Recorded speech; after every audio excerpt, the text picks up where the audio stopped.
बिस्मिल्लाहिर्रहमानिर्रहीम। अस्सलाम वालेकुम। आपसे मुखातिब है मोहम्मद यासीन।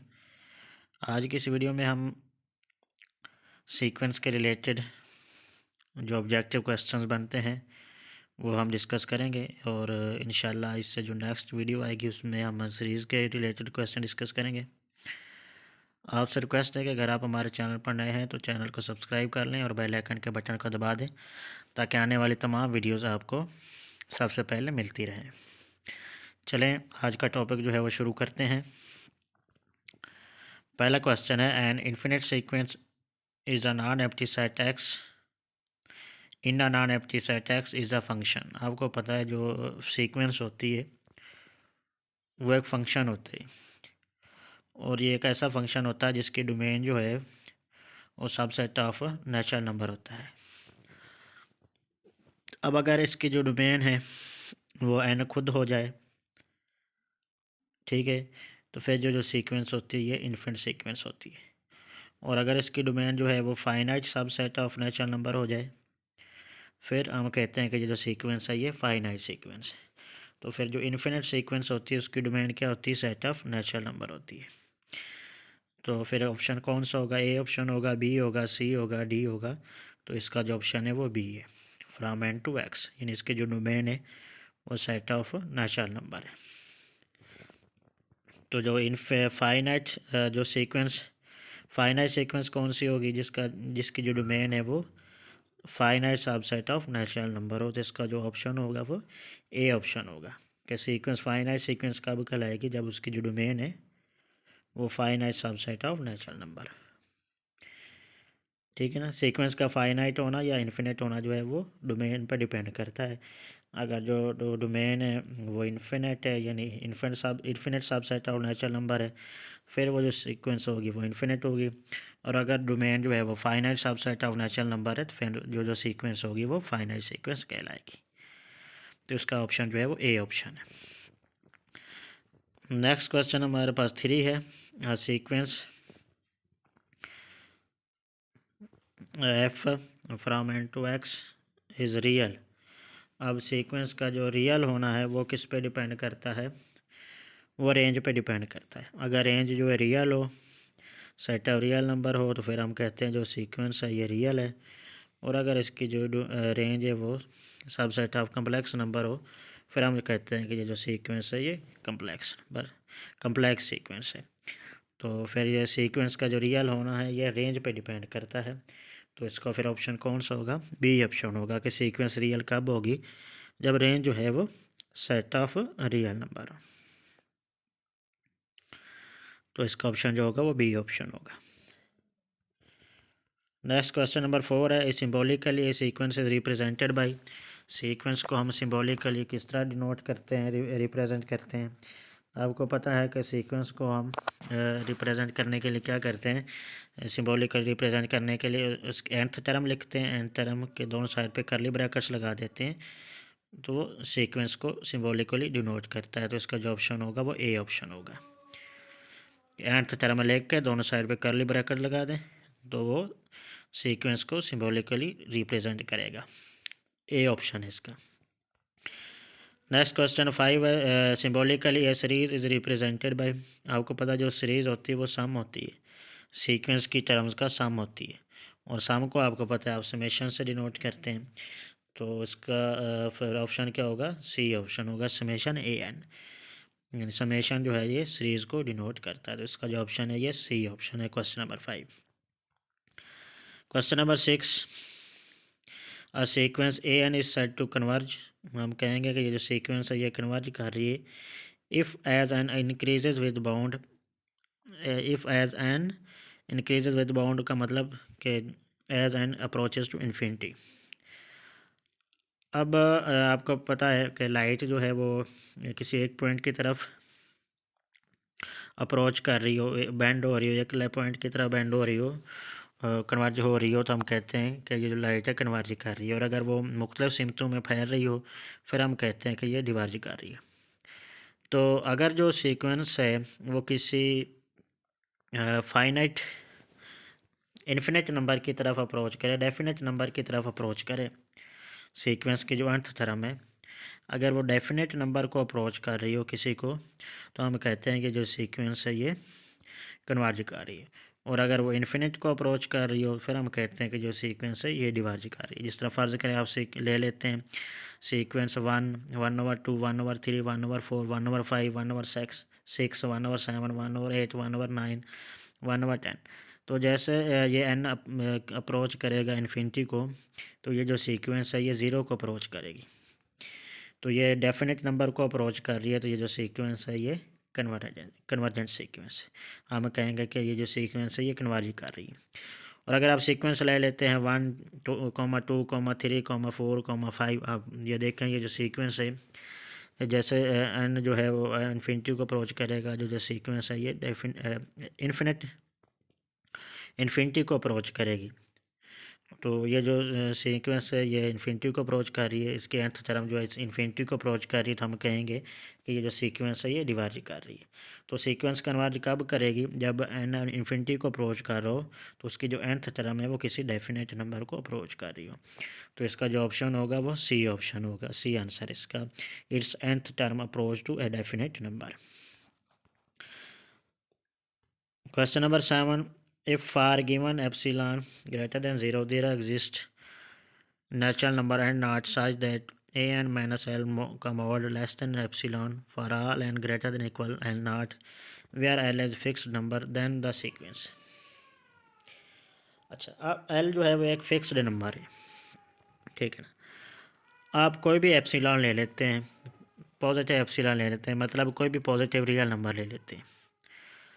अगर आपको कोई ऐसा अगर आपको कोई ऐसा नेचुरल नंबर मिल जाता है कि उससे बड़े जितने भी नेचुरल नंबर हैं, उन नेचुरल नंबर के जो करस्पॉन्डिंग टर्म्स हैं उनका जो एल से डिस्टेंस है वो लेस देन एप्सिलॉन आए। मतलब अगर फ़र्ज़ कर लेते हैं कि आप एप्सिलॉन ले लेते हैं 0.01, तो उसके लिए आपको एक ऐसा नेचुरल नंबर मिल जाए कि उस नेचुरल नंबर से बड़े जितने भी नेचुरल नंबर हैं उन नेचुरल नंबर के क्रॉसपॉन्डिंग जो टर्म्स हैं उन टर्म्स का एल से जो डिस्टेंस है वो लेस देन 0.01 आ जाए। फिर आप एप्सिलॉन 0.02 लें, उसके लिए भी आपको एक ऐसा नेचुरल नंबर मिल जाए कि उससे बड़े जितने भी नेचुरल नंबर हैं उनकी क्रॉसपॉन्डिंग जो टर्म्स हैं उनका एल से डिस्टेंस लें तो वो लेस देन 0.02 आए। तो इसी तरह आप मुख्तलिफ एप्सिलॉन ले लें, तो कोई भी आप एप्सिलॉन ले लें उसके लिए आपको कोई ना कोई ऐसा नेचुरल नंबर मिल जाए कि उस नेचुरल नंबर से बड़े जितने भी नेचुरल नंबर हैं उनके क्रॉसपॉन्डिंग टर्म्स जो हैं उनका जो डिस्टेंस है वो लेस देन जो है एप्सिलॉन आ जाए, ठीक है ना। यानी फ़र्ज़ करें आपको में पहले n मिल जाता है 3 के n से जितने भी बड़े नेचुरल नंबर हैं, मतलब n4, n5, n6, n7 so on, तो इनकी करस्पॉन्डिंग टर्म कौन सी बनेगी? n3, a3, a4, a6, a7, a8 so on. तो इन तमाम टर्म्स का जो डिस्टेंस है वो एल से लेस देन एप्सिलॉन है। फिर आप कोई और एप्सिलॉन ले, उसके लिए आपको कोई और नेचुरल नंबर मिल जाए कि उससे ग्रेटर जितने भी नेचुरल नंबर है उनके करस्पॉन्डिंग जो टर्म्स हैं उनका जो डिस्टेंस है वो एल से डिस्टेंस है वो लेस देन एप्सिलॉन है। तो कोई भी आप एप्सिलॉन ले लें, उसके लिए अगर ये बात जो है ये ट्रू हो जाती है, आपको हर एप्सिलॉन के लिए अगर कोई ऐसा नेचुरल नंबर मिल जाता है कि उससे बड़ी जितनी भी बड़ी टर्म्स हैं उनका डिस्टेंस जो है वो एल से लेस देन एप्सिलॉन हो, तो फिर हम कहेंगे कि ये जो सीक्वेंस है ये कन्वर्ज कर रही है एल को, और हम कहेंगे जो एल है वो इस सीक्वेंस की लिमिट है। तो फिर इसका ऑप्शन क्या होगा? अगर ऐसा हो जाए तो हम कहेंगे कि ये जो सीक्वेंस है ये कन्वर्जेंट है, तो इसका जो ऑप्शन है वो ए ऑप्शन है। द सीक्वेंस 1/n, ये सीक्वेंस जो है 1/n, ये पहला ऑप्शन है 1 को कन्वर्ज करती है, इन्फिनिटी को डिवार्ज है ये, या 0 को कन्वर्ज करती है। अब देखें 1 पुट करेंगे 1 आ जाएगा, 2 पुट करेंगे 1/2, 3 पुट करेंगे 1/3, 4 पुट करेंगे 1/4, ऐसे आगे चलता जाएगा। तो ये डिक्रीजिंग सीक्वेंस है। जब n इन्फिनिटी को अप्रोच कर रहा होगा तो जब n की जगह आप इन्फिनिटी पुट करेंगे तो 1/∞ 0 आ जाएगा। तो इसका मतलब जब n इन्फिनिटी को अप्रोच करेगा तो ये सीक्वेंस जो है ये किसको कन्वर्ज करेगी? 0 को कन्वर्ज करेगी। तो इसका जो ऑप्शन है ये डी ऑप्शन है। नेक्स्ट क्वेश्चन नंबर 9 है the sequence 1/n converge to 0। अब हमने देखा पिछले क्वेश्चन में कि ये जो सीक्वेंस है ये ज़ीरो को कन्वर्ज करती है, मतलब इसकी जो लिमिट है वो ज़ीरो है, मतलब एल जो है वो ज़ीरो की इक्वल है। अच्छा, अब वो कहता है कि आप एप्सिलॉन अब जो है आपके पास है वो 0.01 है। आपने वो स्मॉलेस्ट पॉजिटिव नेचुरल नंबर, आपने स्मॉलेस्ट नेचुरल नंबर फाइंड करना है। वो नेचुरल नंबर आपने फाइंड करना है कि उससे बड़ी जितने भी नेचुरल नंबर है उनके कॉरस्पॉन्डिंग जो टर्म्स हैं उनका जो डिस्टेंस है ज़ीरो से, क्योंकि यहाँ पे लिमिट ज़ीरो है तो उनका जो डिस्टेंस है वो ज़ीरो से लेस देन एप्सिलॉन है, मतलब 0.01 है। तो आपने वो नेचुरल नंबर फाइंड करना है जिससे बड़े जितने भी नेचुरल नंबर हैं उनके कॉरस्पॉन्डिंग जो टर्म्स है उनका ज़ीरो से जो डिस्टेंस है वो इस एप्सिलॉन से कम है। तो आप इस डेफिनेशन को यूज़ कर लेते हैं जो अभी हमने की है। देखें ये सीक्वेंस हमारी क्या है, सीक्वेंस हमारी जो है 1/n है, तो ए एन की जगह 1/n पुट कर दें। लिमिट क्या है 0, तो एल की जगह 0, तो ए एन का मॉड बन जाएगा। अच्छा, ए एन का मॉड बन जाएगा, मतलब तो एन जो है वो नेचुरल नंबर है, तो 1/n जो है ये पॉजिटिव होगा, तो 1/n का जो मॉड है वो 1/n ही आ जाएगा। अच्छा, और अगर राइट साइड जो एप्सिलॉन है, एप्सिलॉन हमारा क्या है 0.01 है, वो यहाँ पे पुट कर दें तो वो बनेगा 1/100। अच्छा, 1/n लेस देन 1/100, इसको अगर आप सॉल्व करें, आप दोनों साइड का रेसिप्रोकल ले लें तो आ जाएगा n ग्रेटर देन 100। तो मतलब स्मॉलेस्ट जो नेचुरल नंबर है वो कौन सा आ रहा है, 100 आ रहा है। तो उस डेफिनेशन को यूज़ करते हुए आप हर एप्सिलॉन के लिए, अगर आपको लिमिट दी हुई है तो आप हर एप्सिलॉन के लिए आप स्मॉलेस्ट नेचुरल नंबर फाइंड कर सकते हैं, जिससे बड़े जितने भी नेचुरल नंबर हैं उनके कॉरस्पॉन्डिंग जो टर्म्स हैं उनका जो डिस्टेंस है वो उसकी लिमिट से लेस देन एप्सिलॉन आएगा। तो यहाँ पे आपका जो स्मॉलेस्ट नेचुरल नंबर है वो 100 है, यानी इसका ए ऑप्शन होगा। Next question number 10, for a sequence an of real numbers if corresponding to any positively real number g, however large, there is a positive number n such that an greater than g for all n greater than n। मतलब आपने एक positive real number जी सोचा हुआ है अपने mind में, फ़र्ज़ करें आप 100 आपने सोच लिया है। अब अगर उस 100 के लिए आपको एक ऐसा नेचुरल नंबर मिल जाता है कि उस नेचुरल नंबर से बड़े जितने भी नेचुरल नंबर हैं उनके क्रॉसपोंडेंट जो टर्म्स हैं वो ग्रेटर देन जी आ जाए, यानी ग्रेटर देन 100 आ जाए। आप 100 सोचते हैं, जी 100 है, तो आपको कुछ ऐसी टर्म्स मिल जाएं सीक्वेंस की जो उससे बड़ी आ जाए। फिर आप सोचते हैं कि जी जो है वो 200 है, फिर एन सीक्वेंस की कुछ टर्म उससे ग्रेटर आ जाएं। फिर आप सोचते हैं कि जी जो है 1000 है, उससे ग्रेटर कुछ टर्म आ जाएं। ऐसे आप जी को बढ़ाते जाएं तो आपको अगर कुछ टर्म्स ऐसी मिलती जाएं जो ग्रेटर देन जी हो, तो जितना बड़ा आप जी करते जाएंगे आपको उससे बड़ी टर्म्स जो है मिलती जाएंगी। तो इसका मतलब फिर क्या है कि ये जो सीक्वेंस है ये किधर जा रही है, क्योंकि आप कोई नंबर सोचते हैं तो उससे बड़ी टर्म्स कुछ आ जाती हैं, फिर बड़ा नंबर सोचते हैं तो उससे बड़ी टर्म्स आ जाती हैं। इसका मतलब ये सीक्वेंस किधर जा रही है, तो ये सीक्वेंस इन्फिनिटी की तरफ जा रही है। तो अगर इन्फिनिटी की तरफ कोई पॉजिटिव इन्फिनिटी की तरफ जा रही है और कोई इन्फिनिट नंबर को अगर इन्फिनिटी को अगर कोई सीक्वेंस जो है अप्रोच कर रही हो तो हम कहते हैं वो सीक्वेंस जो है ये डिवर्ज कर रही है। तो इसका मतलब ये जो सीक्वेंस है ये पॉजिटिव इन्फिनिटी को डिवर्ज कर रही है, तो इसका बी ऑप्शन होगा। तो इसी तरह अगर यहाँ पे जी पॉजिटिव रियल नंबर है, अगर जो है वो जी जो है नेगेटिव रियल नंबर आ जाए तो फिर हम कहेंगे कि ये जो सीक्वेंस है ये डिवर्ज कर रही है नेगेटिव इन्फिनिटी को। तो यानी क्वेश्चन नंबर 11 का जो आंसर है वो डी आ जाएगा, diverge to minus infinity. Next question number 12, the two sequence, आपके पास दो सीक्वेंस है, एक सीक्वेंस ए एन है, एक सीक्वेंस बी एन है। हम कहेंगे कि ये इक्वल सीक्वेंस है कब, A N equal to B N for some positive integer, A N equal to B N for each positive integer, A N equal to B N for some negative integer, A N equal to B N for each negative integer. आप तो को पता है यहाँ पे जो A N में जो एन है या बी एन में जो एन है आपको पता है ये नेचुरल नंबर है, क्योंकि सीक्वेंस जो होता है उस सीक्वेंस जो होती है वो फंक्शन होता है जिसकी डोमेन जो होती है वो natural subset of natural number होता है। तो इसका मतलब जो ए एन और बी एन में जो ये एन है ये क्या है, ये नेचुरल नंबर है, मतलब ये पॉजिटिव इंटीजर है।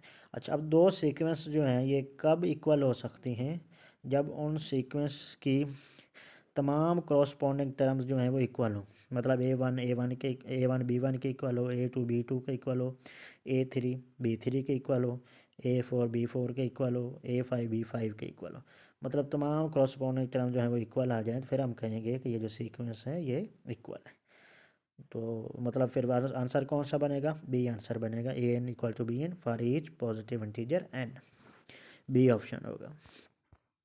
नेक्स्ट क्वेश्चन नंबर 13, आपके पास तीन सीक्वेंसेज हैं, A N B N C N, be three sequences such that A N less than B N less than C N for all N, मतलब A one less than B one less than C one है, A two less than B two less than C two है, A three less than B three less than C three. तो A N less than B N less than C N, ये तमाम N के लिए। और A N जो sequence है इसकी टर्म जो एल है, और जो सी एन सीक्वेंस है इसकी जो लिमिट है वो भी एल है।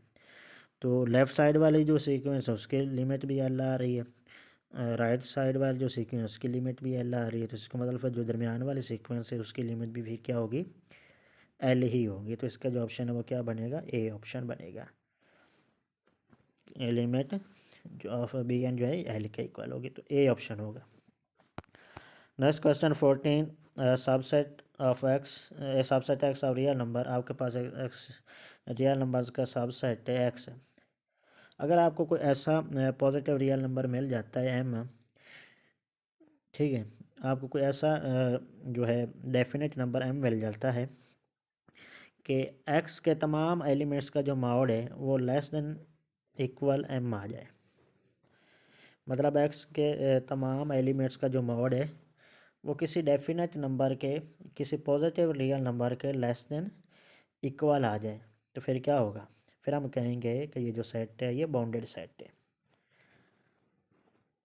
इस तरह फर्ज के सेट ले लेते हैं 1,1/2,1/3,1/4, 1/4, 1/5 सो ऑन। अब देखें ये जो सेट है, इस सेट के तमाम नंबर्स का जो मॉड है वो लेस देन इक्वल वन है, मतलब वन से के बड़ा किसी भी नंबर का मॉड नहीं आता। तो ये डेफिनेट, तो इस सेट के तमाम नंबर्स का जो मॉड है वो किसी डेफिनेट नंबर से के लेस देन इक्वल आ रहा है, तो इसका मतलब ये जो सेट है ये बाउंडेड सेट है। और अगर आप सेट ले लेते हैं 1,2,3,4,5, तो ये जो सेट है ये आगे इन्फिनिटी की तरफ जा रहा है, तो ये इसका मतलब ये जो सेट है ये बाउंडेड नहीं, तो इसका जो ऑप्शन होगा वो सी ऑप्शन होगा। तो इसी तरह अगर सीक्वेंस की बात करें, अगर सीक्वेंस की तमाम टर्म जो हैं उनका मॉड जो है लेस देन इक्वल एम आ जाता है, तो फिर हम कहेंगे तो ये सीक्वेंस जो है ये बाउंडेड सीक्वेंस है। तो क्वेश्चन नंबर जो 15 है इसका जो ऑप्शन होगा वो सी ऑप्शन है इसका। नेक्स्ट क्वेश्चन 16, कन्वर्जेंट सीक्वेंस, जो सीक्वेंस कन्वर्जेंट होती है, नॉट नेसेसरली बाउंडेड, ज़रूरी नहीं है कि बाउंडेड हो, डाइवर्जेंट होती है, आप पता कन्वर्जेंट होती है वो डाइवर्जेंट तो नहीं हो सकती, या बाउंडेड होती है। तो याद रख लें कि जो कन्वर्जेंट सीक्वेंस होती है वो लाजमी बाउंडेड होती है, ठीक है ना। जिस तरह आप देख लें 1/n सीक्वेंस ले लें, कन्वर्जेंट भी है बाउंडेड भी है, तो हर कन्वर्जेंट सीक्वेंस जो है वो लाजमी बाउंडेड होती है। लेकिन तो इसका जो ऑप्शन है ये सी बनेगा। अच्छा, लेकिन इसका जो कन्वर्स है कि हर बाउंडेड सीक्वेंस जो है वो ज़रूरी नहीं है कि कन्वर्जेंट हो। जिस तरह आप सीक्वेंस फर्ज कर लेते हैं, ले लेते हैं -1n, तो वो इसको जब 1 पुट करेंगे -1 आएगा, 2 पुट करेंगे तो 1, फिर आगे -1 फिर 1 फिर -1 फिर 1, यानी -1 1 -1 1 -1 1 ये आता जाएगा। अब ये जो सीक्वेंस है ये बाउंडेड सीक्वेंस है, क्योंकि इसके तमाम टर्म्स का जो मॉड है वो लेस देन इक्वल 1 आता है। लेकिन जो सीक्वेंस है ये कन्वर्जेंट नहीं है, क्योंकि ये कभी -1 की तरफ जा रही है, कभी 1 की तरफ जा रही है। तो जो बाउंडेड सीक्वेंस होती है उसका ज़रूरी नहीं है कि वो कन्वर्जेंट भी हो, तो इसका जो ऑप्शन होगा वो सी होगा, need not to be convergent. Next question 18, the sequence 1 + -1 1 की पावर n जो है ये बाउंडेड है, डाइवर्जेंट है, बोथ ए एंड बी या कन्वर्जेंट। अब देखें इसमें अगर 1 पुट करें तो -1 की पावर 1 -1 आ जाएगा, -1 को 1 में ऐड करेंगे तो 0 आ जाएगा। फिर 2 पुट करेंगे n की जगह तो -1 की पावर 2 यानी 1 आ जाएगा, तो 1 + 1 2 आ जाएगा। यानी पहले 0 आया फिर 2, फिर आगे 0 आएगा फिर 2, फिर 0 आएगा फिर 2, फिर 0 आएगा फिर 2। अच्छा, यानी ये सीक्वेंस जो बन रही है 0, 2 0, 2 0, 2 0, 2 ये सीक्वेंस बन रही है। और ये जो सीक्वेंस है ये बाउंडेड तो है, क्योंकि इसकी तमाम थ्योरम्स का जो मोड है वो <= 2 आएगा, ये बाउंडेड है। अब ये कभी 0 की तरफ जा रही है, कभी 2 की तरफ जा रही है, तो इसका मतलब डाइवर्जेंट है। तो इसका मतलब बाउंडेड भी है, डाइवर्जेंट भी है, तो इसका जो ऑप्शन है क्या बनेगा, सी ऑप्शन बनेगा, both A and B. Next question number 19। अब देखें, अभी हमने देखा कि हर कन्वर्जेंट सीक्वेंस जो होती है वो बाउंडेड होती है। अब every convergent sequence is bounded. अगर इसका आप कंट्रा पॉजिटिव बनाए तो कंट्रा पॉजिटिव क्या बनेगा कि every convergent sequence is bounded. इसका अगर आप कंट्रा पॉजिटिव बनाए तो वो बनेगा कि अनबाउंडेड सीक्वेंस इज डाइवर्जेंट, यानी जो बाउंडेड नहीं होगी वो कन्वर्जेंट भी नहीं होगी, मतलब डाइवर्जेंट होगी। ठीक है, तो फिर इसका ऑप्शन जो क्या बनेगा, डाइवर्जेंट बनेगा, कि जो बाउंडेड नहीं है वो कन्वर्जेंट भी नहीं होगी, मतलब वो डाइवर्जेंट होगी। तो बी ऑप्शन है इस सवाल का। Next question number 20। Bounded monotonic sequence होती है जो डिक्रीज कर रही हो या इंक्रीज कर रही हो, इंक्रीजिंग सीक्वेंस या डिक्रीजिंग सीक्वेंस, उसको हम मोनोटोनिक सीक्वेंस कहते हैं। अब जो बाउंडेड सीक्वेंस है उसका ज़रूरी नहीं है कि वो कन्वर्जेंट हो, लेकिन अगर कोई सीक्वेंस बाउंडेड भी है और मोनोटोनिक भी है, मोनोटोनिक मतलब या इंक्रीज़ कर रही हो या डिक्रीज़ कर रही हो, और अगर कोई सीक्वेंस बाउंडेड है और मोनोटोनिक भी है तो फिर वो जो सीक्वेंस होगी वो कन्वर्जेंट हो। बाउंडेड है तो फिर ज़रूरी नहीं है कि वो कन्वर्जेंट है, लेकिन अगर बाउंडेड होने के साथ साथ मोनोटोनिक भी है, यानी इंक्रीज़ हो रही है या डिक्रीज़ हो रही है, तो फिर लाजमी वो कन्वर्जेंट होगी। तो इसका जो ऑप्शन है वो A option. Next question 21। A divergent sequences, जो डाइवर्जेंट सीक्वेंस होती है वो इज़ नॉट नेसेसरली बाउंडेड। हाँ बिल्कुल, जो डाइवर्जेंट सीक्वेंस ज़रूरी नहीं है कि वो बाउंडेड हो, इसी तरह ये भी ज़रूरी नहीं है कि वो अनबाउंडेड हो। जिस तरह सीक्वेंस अगर -1 की पावर n ले लेते हैं, ये डाइवर्जेंट है लेकिन बाउंडेड भी है। और अगर आप सीक्वेंस जो है वो n ले लेते हैं, मतलब 1, 2, 3, 4 सो ऑन, और ये डाइवर्जेंट भी है और अनबाउंडेड भी है। तो अगर कोई डाइवर्जेंट सीक्वेंस है तो ये ज़रूरी नहीं है कि वो बाउंडेड हो, और ये भी ज़रूरी नहीं है कि वो अनबाउंडेड हो। तो इसका जो ऑप्शन बनेगा वो सी ऑप्शन बनेगा इसका, कि both A and B. Next question number 22। ये वही क्वेश्चन रिपीट हो रहा है, इसका आंसर ए एंड बी आ जाएगा। Next question 23। A sequence is said to non decreasing. Non decreasing को आप इंक्रीजिंग भी कह सकते हैं। अच्छा, अब अगर हो ना जिस तरह पहले बी ऑप्शन को देखें, अगर इस तरह हो कि तमाम एन के लिए ए N less than A N plus 1 हो, मतलब हर अगली टर्म जो है वो पिछली टर्म से बड़ी हो, A2 A1 से बड़ा हो, A3 A2 से बड़ा हो, A4 जो है वो A3 से बड़ा हो, A5 A4 से बड़ा हो, यानी हर आने वाली टर्म पिछली टर्म से बड़ी हो, फिर हम कहते हैं कि ये जो सीक्वेंस है ये स्ट्रिक्टली इंक्रीज़ कर रही है। और अगर कहीं पे इक्वल का भी साइन आ जाता है, मतलब कहीं कहीं पे सीक्वेंस जो है वो इक्वल भी आ जाती हैं। जिस तरह आप सीक्वेंस ले लेते हैं n-1 का फैक्टोरियल, 1 पुट करेंगे तो 0 का फैक्टोरियल 1 आ जाएगा, फिर 2 पुट करेंगे तो 2 - 1 1 का फैक्टोरियल 1 आ जाएगा, यानी पहले 1, 1 आ गया। लेकिन आगे जैसे 3 पुट करेंगे तो वो 2 आ जाएगा, 4 पुट करेंगे तो 6 आ जाएगा। अब यह सीक्वेंस इंक्रीज भी कर रही है और इसमें कुछ टर्म इक्वल भी आ रही हैं, यानी ए ऑप्शन वाली सिचुएशन है कि कुछ टर्म्स इक्वल आ रही हैं और कुछ आने वाली टर्म पिछली टर्म से बड़ी आ रही हैं, मतलब ये सीक्वेंस इंक्रीज़ भी हो रही है और कुछ टर्म्स जो हैं वो इक्वल भी आ रही हैं।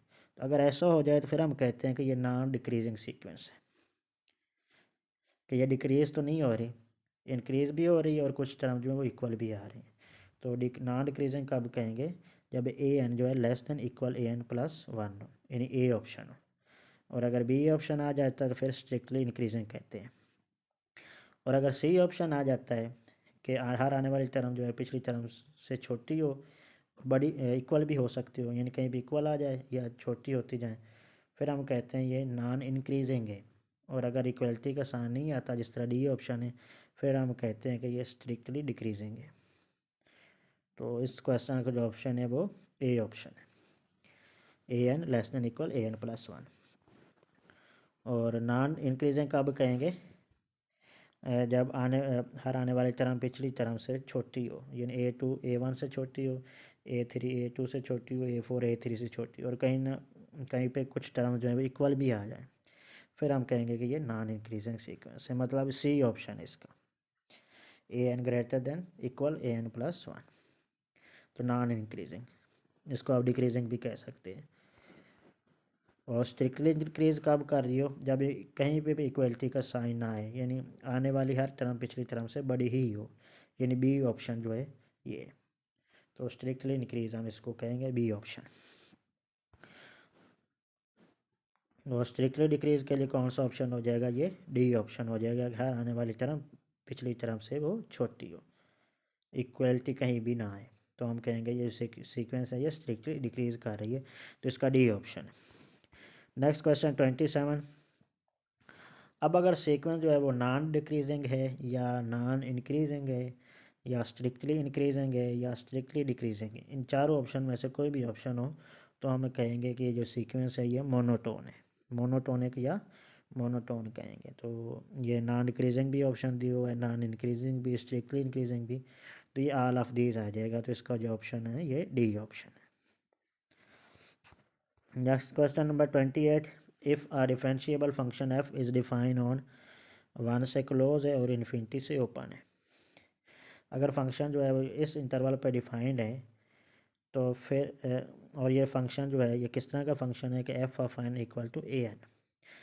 मतलब एफ ऑफ वन पुट करते हैं तो ए वन आ जाता है, टू पुट करते हैं तो ए टू आ जाता है, थ्री पुट करते हैं तो ए थ्री, फोर पुट करते हैं तो ए फोर। तो ये क्या बन रही है? सीक्वेंस बन रही है।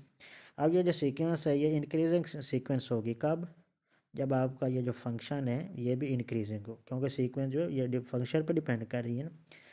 तो जब आपका फंक्शन है वो भी इस इंटरवल पे क्या हो? इंक्रीजिंग हो, तो इसका ए ऑप्शन आएगा, पहला ऑप्शन। Next question number 29। इस तरह डिक्रीजिंग सीक्वेंस कहलाएगी अगर ये फंक्शन जो है ये इस इंटरवल पे जो है डिक्रीज कर रहा हो। तो कौन सा ऑप्शन है इसका? सी ऑप्शन है, पर सी ऑप्शन का F is decreasing on interval one से क्लोज है और इन्फिनिटी से ऑप्शन, सी ऑप्शन।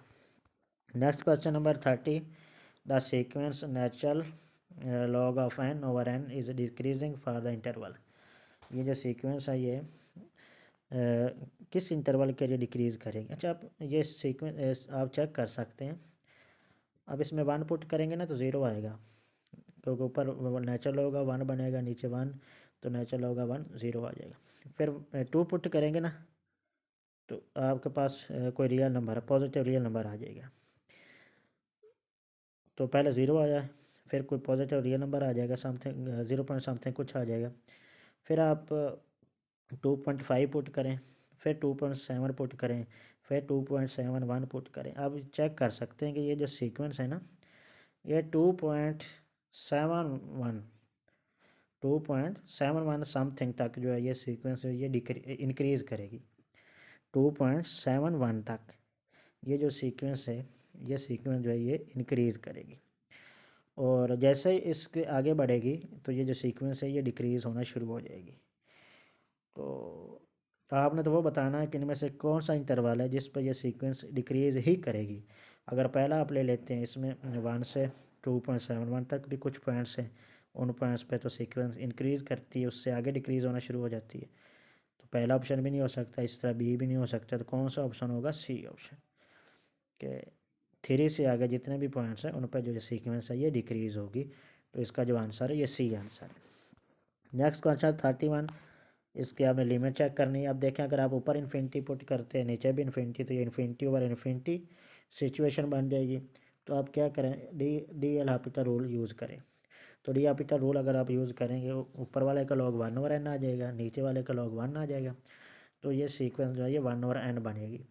अब 1/n में जब आप इन्फिनिटी पुट करेंगे तो क्या आ जाएगा, 0 आ जाएगा। तो मतलब ये जो सीक्वेंस है ये 0 को अप्रोच करेगी। तो इसका जो आंसर है वो ए आंसर है।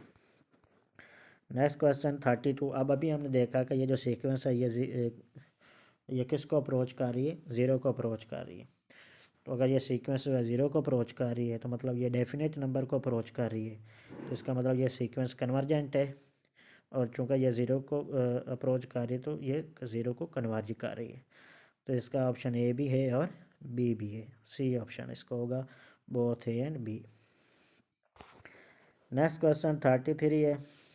इसमें आप नीचे इन्फिनिटी पुट करेंगे तो 2/∞ 0 बन जाएगा। तो इसकी लिमिट क्या आ जाएगी, 0 आ जाएगी। तो सी ऑप्शन है। अब चूँकि ये 0 को अप्रोच कर रही है तो हम कहेंगे कि ये जो सीक्वेंस है ये कन्वर्जेंट भी है और 0 को कन्वर्ज भी करती है। मतलब इसका जो आंसर है बोथ ए एंड बी आ जाएगा, यानी सी ऑप्शन है इसका। Next question 35। n-3 का फिक्टोरियल और n-1 का फिक्टोरियल। अब नीचे n-1 का फिक्टोरियल, इसको अगर आप ओपन करें ना तो क्या आ जाएगा, n-1 into n-2 into n-3 का फिक्टोरियल। तो n-3 का फिक्टोरियल n-3 के फिक्टोरियल से कैंसिल हो जाएगा। तो ये 1/n-1 इंटू n-2 बच जाएगा। तो आप जब इसमें इन्फिनिटी पुट करेंगे तो बटे में इन्फिनिटी हो जाए बन जाएगा। तो 1/∞ 0। तो इसकी लिमिट जो है वो 0 आ जाएगी, यानी सी ऑप्शन है। अब चूँकि ये 0 को अप्रोच कर रही है तो हमें कहेंगे ये सीक्वेंस कन्वर्जेंट भी है और 0 को कन्वर्ज भी करती है। मतलब इसका जो आंसर है वो सी आंसर है, बोथ ए एंड बी। इसको आप चेक करें तो ये जो सीक्वेंस है इसमें आप जब बटे में इन्फिनिटी पुट कर, ऊपर जो आप एन जो भी मर्ज़ी पुट कर लें, या -1 आएगा या 1 आएगा, मतलब डेफिनेट नंबर ही आएगा। लेकिन नीचे जब एन की जगह इन्फिनिटी पुट करेंगे तो इन्फिनिटी आ जाएगा। तो डेफिनेट नंबर ओवर इन्फिनिटी 0। तो मतलब इस सीक्वेंस की जो लिमिट है वो 0 है। तो सी ऑप्शन है। अब चूँकि अब इसकी लिमिट 0 आ रही है। अच्छा, अब इसको देखें। अब अगर इसकी लिमिट निकालें तो ये 1 की लिमिट अलहदा कर लें और अगली की लिमिट अलहदा कर लें। 1 की लिमिट तो 1 ही आ जाएगी और सम के बाद वाली जो सीक्वेंस है इसकी लिमिट अभी हमने मालूम की है कि इसकी लिमिट क्या आती है, 0। तो 0 पुट कर देंगे तो 1 + 0 1 आ जाएगा। तो मतलब इसकी लिमिट जो है वो 1 है। मतलब इसका ऑप्शन जो है बी ऑप्शन है। तो अब ये क्योंकि 1 को इसकी लिमिट 1 है तो इसका मतलब इसकी लिमिट जो है वो डेफिनेट नंबर है। तो मतलब ये कन्वर्जेंट सीक्वेंस है और ये 1 को कन्वर्ज करती है। तो इसका जो आंसर है वो सी आंसर है, both A and B. Next question 40। अब देखें इसमें अगर आप तो डायरेक्ट ही पुट कर देंगे इन्फिनिटी, तो ऊपर भी इन्फिनिटी नीचे भी इन्फिनिटी, तो ये इन्फिनिटी और इन्फिनिटी सिचुएशन बन रही है। अब आप क्या करें, ऊपर में n कॉमन लें। जब ऊपर आप n कॉमन लेंगे ना तो n जब कॉमन लेंगे तो उस बाहर जो है n की पावर 1/2 भी साथ आ जाएगी। अच्छा, बाहर n की पावर 1/2 आ जाएगी और अंदर क्या बन जाएगा, अंदर बन जाएगा 1 + 1/n का जज़र। याद रखना है, बाहर कॉमन आ गया n की पावर 1/2 और अंदर आपके पास बच जाएगा जज़र के अंदर 1 + 1/n। अच्छा, अब बट्टे में n है। अब ऊपर आपने कॉमन लिया हुआ है n की पावर 1/2, बट्टे में n है। तो इनको आप सॉल्व करेंगे तो बट्टे में बच जाएगा n की पावर 1/2। तो मतलब ऊपर बचेगा 1 + 1/n का जज़र और बट्टे में बचेगा n की पावर 1/2। अच्छा, अब इन्फिनिटी पुट कर दें। अब बट्टे में इन्फिनिटी पुट करेंगे तो बट्टे में तो इन्फिनिटी बनेगा, ठीक हो गया। अच्छा, ऊपर आप अगर पुट करेंगे इन्फिनिटी तो ऊपर क्या था, 1 + 1/n का जज़र। तो जब n की जगह इन्फिनिटी पुट करेंगे तो 1/∞ 0। तो 1 + 0 1, यानी 1 का जज़र। ऊपर 1 का जज़र यानी 1 आ जाएगा, ऊपर 1 बनेगा नीचे इन्फिनिटी, तो 1/∞ 0 आ जाएगा। तो मतलब इसकी लिमिट क्या है, 0 है। मतलब इसका आंसर जो है वो सी आंसर है। तो अब जो का ये इसकी लिमिट जो है वो 0 है। तो इसका मतलब ये कन्वर्जेंट सीक्वेंस है और ये 0 को कन्वर्ज करती है। तो इसका जो आंसर है बोथ ए एंड बी आ जाएगा। Next question 42। इसको आप चेक करें। जब 1/n जो है n की पावर 1/n है, तो जब आप n की जगह इन्फिनिटी पुट करेंगे तो ये इन्फिनिटी की पावर जो है ये आपके पास बन जाएगी ज़ीरो, क्योंकि वन ओवर एन है ना, तो एन की जगह जब इन्फिनिटी पुट करेंगे तो आपके पास वन ओवर इन्फिनिटी ज़ीरो हो जाएगा। तो ये इन्फिनिटी की पावर ज़ीरो ये सिचुएशन बनेगी। अच्छा, अब आप इसको कैसे सॉल्व करेंगे? अब जब वेरिएबल की पावर आ रही हो तब उसको कैसे सॉल्व करते हैं? उसको आप वाई के इक्वल रखते हैं। अच्छा, अब इसको वाई के इक्वल रखेंगे तो वाई इक्वल एन की पावर वन ओवर टू आ जाएगा। दोनों साइड पे लॉग अप्लाई करें तो एक इधर log Y log natural log अब आ जाएगा, उधर आप करेंगे तो आपके पास लॉग के अंदर आ जाएगा एन की पावर वन ओवर एन। तो वन ओवर एन शुरू में आ जाएगा, तो आपके पास आ जाएगा one over N log of N आ जाएगा। अच्छा, अब जब इन्फिनिटी पुट दोनों साइड पे लिमिट अप्लाई कर दें तो राइट साइड पे जब आप लिमिट पुट करेंगे तो one over N into log of N है। तो जब यहाँ पे इन्फिनिटी पुट करेंगे तो वन ओवर इन्फिनिटी क्या आ जाएगा? ज़ीरो हो जाएगा। तो ये सारा ज़ीरो हो जाएगा, तो मतलब लॉग ऑफ वाई जो है ये ज़ीरो के इक्वल आ जाएगा, और नेचुरल लॉग ऑफ वाई जो है ये ज़ीरो के इक्वल आ जाएगा। और नेचुरल लॉग को जब दूसरी साइड पे ले जाएंगे तो ई रेज की पावर ज़ीरो हो जाएगी, ई रेज की पावर ज़ीरो जो है वन आ जाएगी, तो यानी वाई जो है वन के इक्वल आ जाएगा। तो मतलब इसकी जो लिमिट है वो वन आ जाएगी। तो इसका जो ऑप्शन है ये बी ऑप्शन है। अब क्योंकि ये इसकी लिमिट वन है तो इसका मतलब ये सीक्वेंस कन्वर्जेंट है और ये वन को कन्वर्ज करती है, तो इसका जो आंसर है बोथ ए एंड बी आ जाएगा। Next question 44। इस सीक्वेंस को आप देख सकते हैं, ये सीक्वेंस डिक्रीजिंग सीक्वेंस है। ठीक है, जैसे आप एन बढ़ाते जाएंगे ये सीक्वेंस डिक्रीज होते जाएगी, और ये बाउंडेड भी है। अब क्योंकि ये डिक्रीजिंग सीक्वेंस है, जो सीक्वेंस डिक्रीज हो रही है या इंक्रीज हो रही है वो मोनोटोनिक होती है। इसका मतलब ये सीक्वेंस मोनोटोनिक है और बाउंडेड भी है। और जो सीक्वेंस मोनोटोनिक भी हो और बाउंडेड भी हो वो कन्वर्ज करती है। तो इसका मतलब ये सीक्वेंस जो है ये कन्वर्जेंट सीक्वेंस है, और आप इसको चेक कर सकते हैं ये वन को कन्वर्ज करेगी। जब आप ये फैक्टोरियल खोलेंगे तो ये टू रेज की पावर जो है ये कैंसिल हो जाएगी, तो इसके लिए इन्फिनिटी पुट करेंगे तो इसके लिए में जो है ज़ीरो आ जाएगी। तो इसका जो ऑप्शन है फिर क्या आएगा? आल आल आ जाएगा, ये डी ऑप्शन है इसका। अब थ्री एन की power four plus one over four N की power minus one, four N की टू माइनस वन।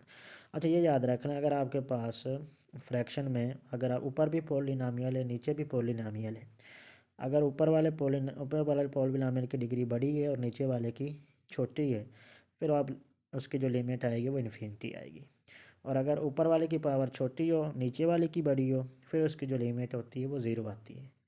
और अगर पावर सेम आ रही हो, डिग्री सेम आ रही हो दोनों की, फिर उसकी जो लिमिट है वो कोई डेफिनेट नंबर आ जाता है। तो इसमें ऊपर वाले की पावर बड़ी है, नीचे वाली की डिग्री छोटी है, ऊपर वाले की बड़ी है, तो इसकी जो लिमिट आएगी वो इन्फिनिटी आएगी। मतलब ऊपर से आप एन जो है ख़त्म नहीं कर सकते, वो इन्वॉल्व ही रहेगा। तो इसकी जो लिमिट है वो इन्फिनिटी यानी डी आ जाएगा। तो अब इसकी लिमिट वह क्योंकि इन्फिनिटी है, तो इसका मतलब ये जो सीक्वेंस है ये डाइवर्जेंट है। इसका जो आंसर है वो डी आंसर आएगा, डाइवर्जेंट। 47 आपको पता है ऊपर एन की जगह इन्फिनिटी पुट करेंगे तो ए की पावर इन्फिनिटी इन्फिनिटी आ जाएगा, नीचे भी इन्फिनिटी। तो ये इन्फिनिटी ओवर इन्फिनिटी वाली ये जो ये सिचुएशन बन रही है। लेकिन आप अगर डेरिवेटिव ले लेते हैं, ऊपर वाले का डेरिवेटिव क्या आ जाएगा? ये के एन ही आ जाएगा, नीचे एन है, एन का डेरिवेटिव वन आ जाएगा। तो ये आपके पास आ जाएगा ए की एन ओवर वन। तो इसमें जब आप इन्फिनिटी पुट करेंगे, ठीक है, तो आपके पास जो आंसर है वो क्या बनेगा? तो इसकी लिमिट जो है वो आपके पास इन्फिनिटी आ जाएगी, तो इसका आंसर जो है वो डी आंसर है। और चूँकि इसकी लिमिट इन्फिनिटी आ रही है, इसका मतलब ये सीक्वेंस जो है ये डाइवर्जेंट सीक्वेंस है, तो इसका जो आंसर बनेगा वो 48 डी आंसर बनेगा कि ये जो सीक्वेंस है ये डाइवर्जेंट सीक्वेंस है। उसके बाद 49, अगर आप इसको सॉल्व करें, अब देखें इसको, अगर तो आप डायरेक्ट इन्फिनिटी पुट कर देते हैं तो इन्फिनिटी माइनस इन्फिनिटी वाली सिचुएशन बन जाएगी। आप क्या करें, ये नेचुरल लॉग वाला कानून इस्तेमाल करें कि log of A minus B जो है इक्वल होता है log of A over B के। तो ये natural log of N over N plus one आ जाएगा। अच्छा, ऊपर नेचुरल लॉग के अंदर ऊपर एन है, नीचे एन प्लस वन है। अगर नीचे से आप एन कॉमन ले लें तो वो एन कॉमन आ जाएगा, अंदर बच जाएगा ब्रैकेट के अंदर 1 + 1/n। अच्छा, जो आपने एन कॉमन लिया है वो ऊपर वाले एन से कैंसिल हो जाएगा, तो ऊपर 1 बच जाएगा, नीचे क्या बचेगा 1 + 1/n। अच्छा, अब लिमिट को आप लॉग के अंदर लेके जा सकते हैं, तो एन की जगह इन्फिनिटी पुट करेंगे तो बच्चे में 1 + 1/n है, तो एन की जगह इन्फिनिटी पुट करेंगे तो 1/∞ 0, तो 1 + 0 1, तो ऊपर भी 1 नीचे भी 1, 1/1 1, तो नेचुरल होगा 1 बन जाएगा, और नेचुरल होगा 1 जो है वो 0 के इक्वल होता है, तो इसका जो ऑप्शन है वो सी ऑप्शन आएगा, मतलब इसकी जो लिमिट है वो 0 है, सी ऑप्शन। अब चूंकि इसकी लिमिट 0 आ रही है, इसका मतलब ये कन्वर्जेंट है और ये 0 को कन्वर्ज कर देती है, तो मतलब इसका जो आंसर है बोथ ए एंड बी आ जाएगा। तो उम्मीद है आपको वीडियो पसंद आई होगी। इंशाल्लाह नेक्स्ट वीडियो में हम सीरीज़ के रिलेटेड जो है वो ऑब्जेक्टिव है डिस्कस करेंगे। तो जितना हो सकता है इस वीडियो को शेयर करें ताकि आपके तमाम दोस्त जो हैं वो इससे फ़ायदा उठा सकें और मोटिवेशन जो है वो इससे बढ़े। वालेकुम वस्सलाम।